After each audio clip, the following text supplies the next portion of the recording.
December প্রকাশ হচ্ছে জাতীয় নবম পে স্কেলের গ্যাজেট এবং শেষ হল দীর্ঘ প্রতীক্ষা। প্রধান উপদেষ্টা ও সচিবদের বৈঠকে চূড়ান্ত অনুমোদন ও সর্বনিম্ন বেসিক বেতন ৩২,০০০ টাকা। প্রিয় সরকারি চাকরিজীবী ভাই ও বোনেরা, আজকে সকালের আপডেট নিউজে আপনাদের স্বাগতম। যারা আমাদের চ্যানেলে নতুন তারা এখনই চ্যানেলটি সাবস্ক্রাইব করুন। আর হ্যাঁ, অবশ্যই কমেন্ট করে জানাবেন আপনারা কে কোন জেলা থেকে আমাদের ভিডিওটি দেখছেন। তবে চলুন কথা না বাড়িয়ে আজকের সর্বশেষ সংবাদটি জেনে নিন। আগামী ৩০ ডিসেম্বর তারিখটি বাংলাদেশের সরকারি চাকুরিজীবীদের জীবনে একটি ঐতিহাসিক ও স্মরণীয় দিন হয়ে উঠতে যাচ্ছে, কারণ সরকারের সর্বোচ্চ নীতি নির্ধারণী পর্যায় থেকে নিশ্চিত করা হয়েছে যে এই দিনেই প্রকাশ হতে যাচ্ছে বহুল প্রতীক্ষিত এবং দীর্ঘদিনের দাবির ফসল জাতীয় নবম পে স্কেলের আনুষ্ঠানিক গ্যাজেট। দীর্ঘ কয়েক বছরের আলোচনা, সীমাহীন প্রতীক্ষা, অসংখ্য বৈঠক, আন্দোলন আর নানা জল্পনা কল্পনার পর অবশেষে সরকারি চাকুরিজীবীদের জন্য আসছে সেই কাঙ্ক্ষিত সুখবর। প্রধান উপদেষ্টা ও প্রশাসনের শীর্ষ সচিবদের উপস্থিতিতে অনুষ্ঠিত একটি অত্যন্ত গুরুত্বপূর্ণ ও নীতি নির্ধারণী বৈঠকে নতুন পে স্কেল চূড়ান্তভাবে অনুমোদন ও মঞ্জুর করা হয়েছে। এই বৈঠকে সবচেয়ে বড় চমক হিসেবে সর্বনিম্ন বেসিক বেতন নির্ধারণ করা হয়েছে ৩২,০০০ টাকা। সরকারের এই সিদ্ধান্ত শুধু একটি সাধারণ আর্থিক ঘোষণা বা রুটিন কাজ নয়, বরং এটি দেশের লাখো সরকারি কর্মচারীর জীবনে এবং তাদের পরিবারের ভবিষ্যতে নতুন আশার আলো নিয়ে এসেছে। এই নবম জাতীয় পে স্কেল বাস্তবায়নের পেছনে রয়েছে দীর্ঘদিনের ন্যায্য দাবি, রাজপথের আন্দোলন এবং দেশের বর্তমান কঠিন অর্থনৈতিক প্রেক্ষাপট। গত কয়েক বছরে নিত্য প্রয়োজনীয় দ্রব্যমূল্যের লাগামহীন ঊর্ধ্বগতি, বাসা ভাড়ার অস্বাভাবিক বৃদ্ধি, সন্তানদের শিক্ষা এবং পরিবারের চিকিৎসা ব্যয় জ্যামিতিক হারে বেড়ে যাওয়ায় সরকারি কর্মচারীদের জীবনযাত্রা ছিল চরম চাপে। সেই রূঢ় বাস্তবতা এবং মানবিক দিকটি মাথায় রেখেই সরকার একটি যুগোপযোগী ও সম্মানজনক নতুন বেতন কাঠামোর দিকে অগ্রসর হয়েছে। বৈঠকে প্রধান উপদেষ্টা স্পষ্টভাবে জানিয়েছেন যে সরকারি কর্মচারীদের ন্যায্য অধিকার এবং সম্মানজনক জীবনযাপন নিশ্চিত করা রাষ্ট্রের নৈতিক দায়িত্ব, আর সেই দায়িত্ব পালনের একটি বড় অংশ হিসেবেই এই নবম পে স্কেল অনুমোদন দেওয়া হয়েছে। বৈঠকে অংশ নেওয়া জ্যেষ্ঠ সচিবরা নতুন পে স্কেলের কাঠামো নিয়ে বিস্তারিত এবং চুলোচেরা আলোচনা করেন। সেখানে শুধু বর্তমান বেসিক বেতন বৃদ্ধি নয়, বরং ভবিষ্যতে বিভিন্ন ভাতার সমন্বয়, গ্রেড ভিত্তিক বেতন বৃদ্ধির হার, স্বচ্ছ পদোন্নতি নীতি ও আধুনিক পেনশন কাঠামোর দিকেও বিশেষ গুরুত্ব দেওয়া হয়। বিশেষ করে সর্বনিম্ন বেসিক বেতন ৩২,০০০ টাকা নির্ধারণের সিদ্ধান্তটি কোনো আবেগপ্রসূত সিদ্ধান্ত নয়, বরং এটি এসেছে বর্তমান বাজার বিশ্লেষণের বাস্তব হিসাব নিকাশের মাধ্যমে। এটি এমন একটি অঙ্ক যা বর্তমান উচ্চ মূল্যস্ফীতির বাজার পরিস্থিতিতে একজন নিম্ন আয়ের সরকারি কর্মচারীকে ন্যূনতম সম্মানজনক জীবনযাপন করতে সহায়তা করবে বলে নীতি নির্ধারকরা মনে করছেন।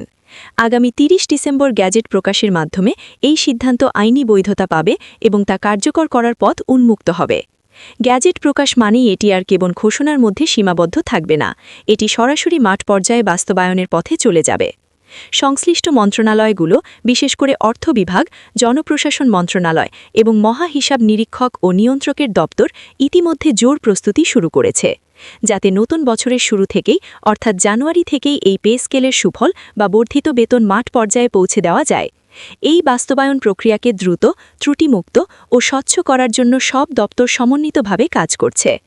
সফটওয়্যার আপডেট এবং পে ফিক্সেশনের কাজও দ্রুত গতিতে এগিয়ে চলছে।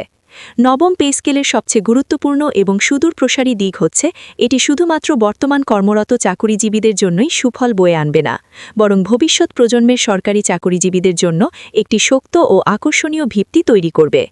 নতুন করে যারা সরকারি চাকরিতে প্রবেশ করবেন তারা শুরু থেকেই একটি তুলনামূলক শক্তিশালী ও সম্মানজনক বেসিক বেতনের আওতায় আসবেন। এতে করে দেশের মেধাবী তরুণরা বেসরকারি খাত বা বিদেশমুখী না হয়ে সরকারি চাকরির প্রতি আরও আগ্রহী হবে বলে মনে করছেন সংশ্লিষ্ট বিশ্লেষকরা। এটি সরকারের অভ্যন্তরীণ দক্ষতা, মেধার বিকাশ ও প্রশাসনিক সক্ষমতা বাড়ানোর ক্ষেত্রেও দীর্ঘমেয়াদী ইতিবাচক প্রভাব ফেলবে। এই পে স্কেল ঘোষণাকে কেন্দ্র করে সারা দেশের কর্মচারী মহলে এক ধরনের স্বস্তির আবহাওয়া তৈরি হয়েছে।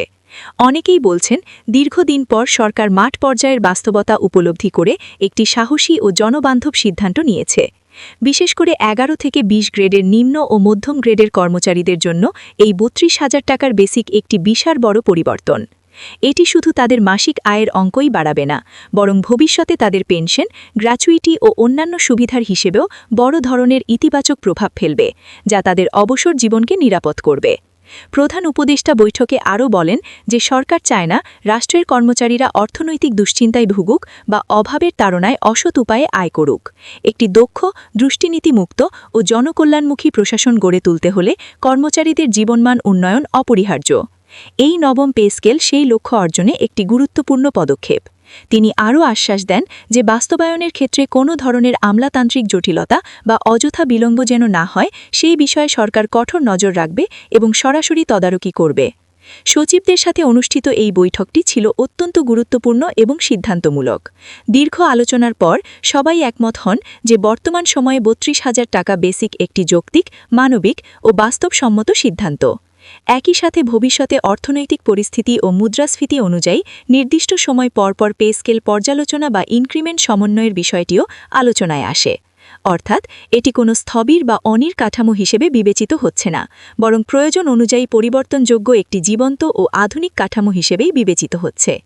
সব মিলিয়ে বলা যায় আগামী ৩০ ডিসেম্বর প্রকাশ হতে যাওয়া জাতীয় নবম পে স্কেলের গ্যাজেট সরকারি চাকুরিজীবীদের জন্য একটি নতুন ও সোনালী অধ্যায়ের সূচনা করবে।